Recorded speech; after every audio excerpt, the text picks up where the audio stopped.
absolute favorite dishes from my home state of Louisiana, gumbo.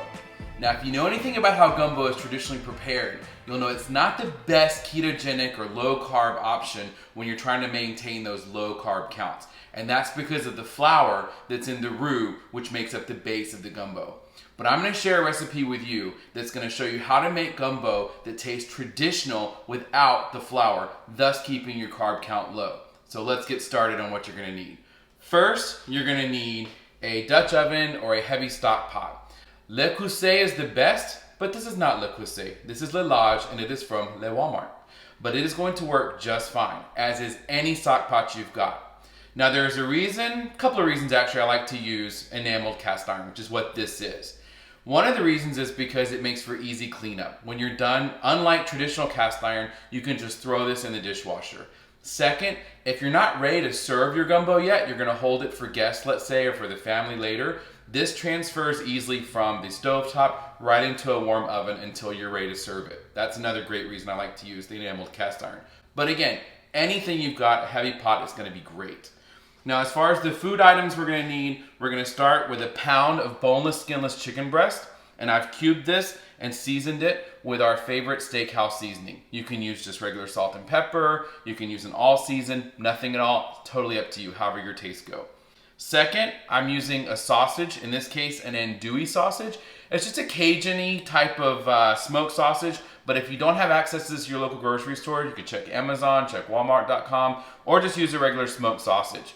And a word about the type of meats we're using. So a lot of folks back home like to make seafood gumbo. So you have everything from shrimp to octopus goes in there. Today I'm just making a chicken and a sausage one. This is pretty universal and would appeal to people who might not be so hip on the seafoody taste or things like that. This is just a safe one to start with, and you can add and take away things that you might not like depending on your taste. And we'll kind of cover that as we go along. But this is what we're starting with as our base for our proteins. Now for our veggies that we're gonna add, I've got a small onion that I've diced. I've got half a green pepper and half a red bell pepper that I've also diced. And then I've got some chopped celery. I've used about 2 celery stalks. That should be good depending on the size of stalks you're using. In addition to this, I've also got some chicken broth. This is 16 ounces or 2 cups of chicken broth. Now you can use bone broth if you want. You can use beef broth, totally up to you. But I found that just a basic chicken stock works really well with this. Now I've also got 1 tablespoon of gumbo filet, and it's spelled like file, right? With an accent on the E at the end. Gumbo filet, 1 tablespoon. I've got half a teaspoon of dried thyme, 4 cloves of fresh chopped garlic, and 1 tablespoon of Cajun seasoning. In this case, I've used Tony Chachere's. You can use whatever type you want, but that's what we use a lot in Louisiana. It's in the green can, Tony Chachere's. It's really, really good stuff. And finally, we've got 1, I believe it's 15-ounce can of crushed tomatoes, okay? So what we're gonna start with, we're gonna go ahead and turn our fire onto, or fake fire in this case since it's electric. We're gonna turn it on to about a medium heat and let this cast iron get warmed up.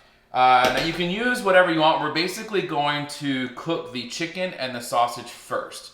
So if you really want to keep it with healthy fats, you could use extra virgin olive oil.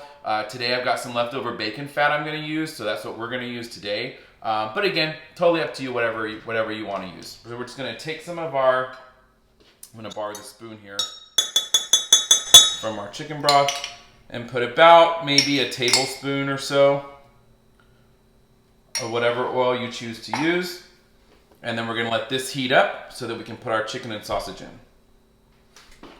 And so while we're waiting for this to heat, I'll just tell y'all, gumbo is one of the most, it's kind of like if you're from a place that values, like a really good chili recipe or your mom's like apple pie, whatever. There's always gonna be the people who say, this is the best one.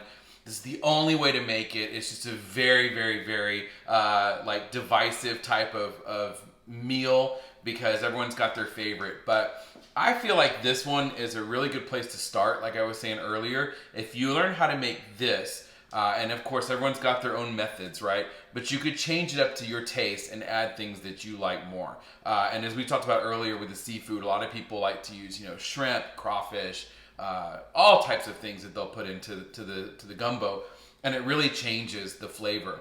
There's one thing I didn't mention earlier, and I need to get it because it's in the freezer, I forgot it. You can use just the regular chopped frozen, works just fine. But that's the okra. And gumbo actually means okra. So the okra, even though I hated it when I was a kid, the okra is the core of what makes a really good gumbo. And so you need it. But you want to be very careful with it. Today we're going to use about a cup in this because the gumbo can also turn on you really quickly and make it a little slimy, right? So you got to be kind of careful, but we'll get into that in a minute. Okay, so it looks like our grease is just about getting hot enough. We're going to give it another couple of minutes and then we're going to get started with that. Okay, so this is looking good. So I'm going to go ahead and put in our chicken first. Let the chicken go a little bit before the sausage because I don't like when the sausage cooks down a lot because then it sort of shrivels up, and I like juicy sausage, so I'm going to go ahead and just give that a minute while we work on the chicken. Let this go. So not to bore you to death, but I'm going to work on this for a minute and I'll come back when it's time to put in the sausage. So our chicken's coming along nicely. I'm going to go ahead and put in the sausage and let that start going as well. And we got a runaway over here. Throw him in. So we're just going to blend all this together. And again, I know there are always going to be people that are going to tell me, you shouldn't cook it this way, or you should do it this way instead. And that's great. Any ideas you have, I'm always open to them, right? Because as I've said many times before, I am certainly by no means a chef of any type, sort, or fashion. I'm just a cook who's learned things that work for me. And I'm always learning. So if you can get something from this, great. And if I can get something from you, also great. But I just put my meat in together like this.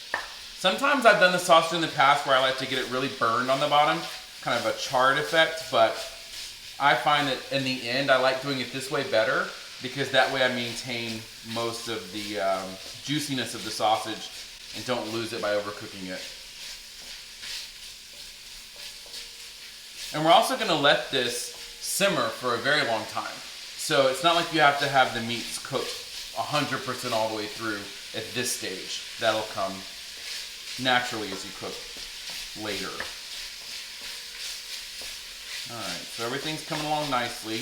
What I'm going to do is make some space here in the middle. Now again, this is one of those places where some people would say, you need to just take the meat out and do this separately. And I've done it that way before too, but then I say this is the way I do it, and so works pretty good for me. And what I'm going to do is take our onion, and I'm going to take our peppers, like so, and our celery.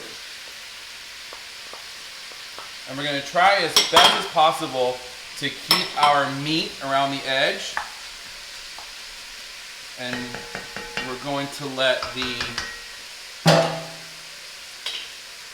vegetables cook in the middle. Now, this is one of those places where I say, as we go along, we would talk about different options. So, for example, Mark, he likes his vegetables a little crunchier, a little bit more raw. I kind of get like that as well, right? Some people like it a lot more sauteed. They like their onions a little more caramelized, which is if you let them go longer, that kind of effect you get from that. So I don't tend to mix this a lot. I just do it to where it has a chance, maybe about 5 minutes or so.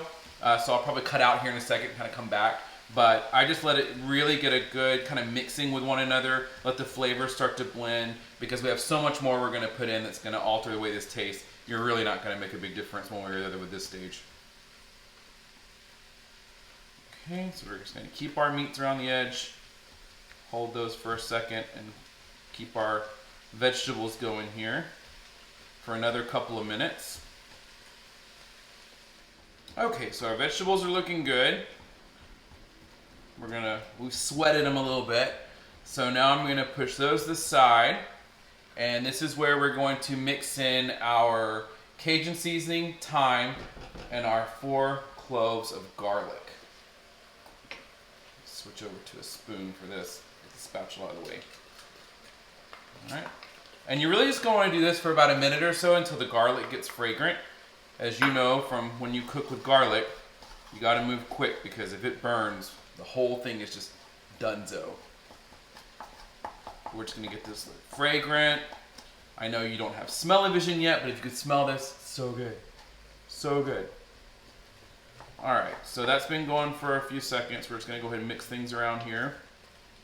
And we're gonna let everything blend nicely with one another. Now again, like I just said, if you wanna let your meats go a little bit longer, if you want to really, you know, kind of get that charred effect on the bottom of the sausages, cook them separately, totally fine. This is just me showing you what I do and the way I like it, and then from there you can color outside the lines as much as you want.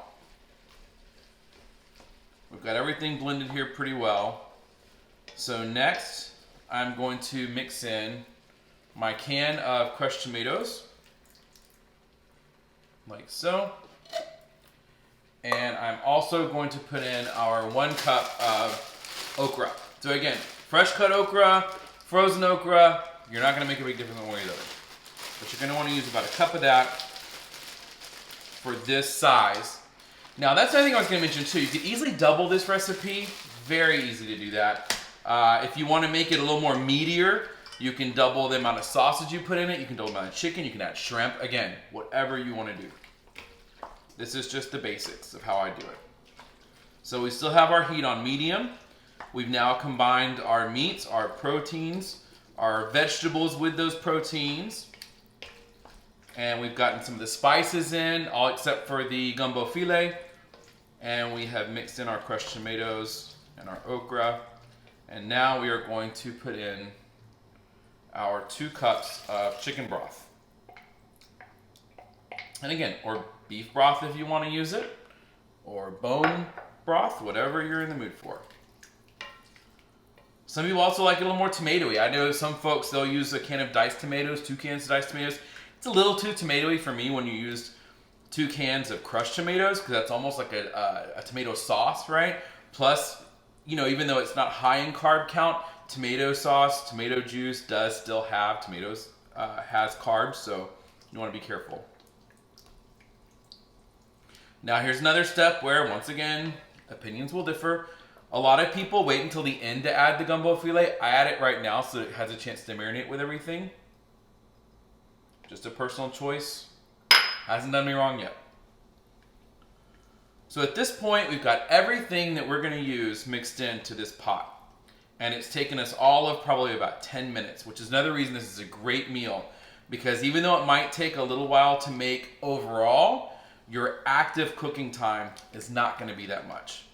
And it'll give you a chance later to, if you're cooking this for, say, your more carbivore folks that don't care about being low carb, you can make a batch of rice to serve this over. You can make some biscuits. I know usually if I'm serving people that don't eat low carb like I do, I'll make a batch of the cheddar bay biscuits that you can get like at Red Lobster, for example. Those pair really well with this as well. But all I'm gonna do is just have all of this married to each other very nicely and wait for it to come to a boil. Now, as this is about as exciting as watching paint dry, I will literally not make you watch this boil. I'm gonna come back after it's done and then show you what you wanna do for the final steps before we get into the home stretch of finishing off our gumbo. Okay, so we brought this to a boil, and then I reduced the heat down to about a low, and it's gonna look like this. This is about where you wanna keep it for a nice simmering for the next 20 to 30 minutes. Maybe 40, 45 at the max. You're not really gonna hurt anything, but you will let it go a little bit longer. You'll get a better flavor. Serve it over rice for your non-low carb friends with some cheddar bay biscuits, also delicious. But this is just a great, great dish from my home state of Louisiana that I'm so proud of, and I think that you'll enjoy it. I think it's a great weeknight favorite to have, easy to make. So if you like this, let me know in the comments below. Any questions you have, let us know, and we'll look forward to seeing you soon. Thanks for watching.